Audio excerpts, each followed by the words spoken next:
Hello, and welcome to Airducation, powered by Air Compressor Services.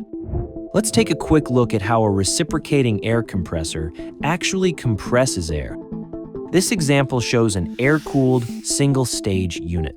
A single-stage reciprocating compressor uses a piston inside a cylinder, very much like a car engine, to pull air in and squeeze it to a higher pressure. First, atmospheric air passes through the air filter and enters the cylinder through the suction valve. The valve opens as the piston moves downward, creating space for the air to flow in.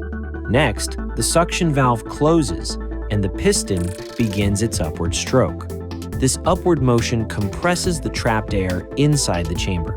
As pressure builds inside the chamber, the discharge valve opens, allowing the compressed air to flow out of the cylinder and into the storage tank. This cycle repeats rapidly, pulling in air, compressing it, and sending it to the tank over and over. And that's how a single-stage reciprocating compressor transforms everyday ambient air into the high-pressure air that powers tools, machinery, and equipment. For more maintenance and compressor training videos, check out our full library on YouTube.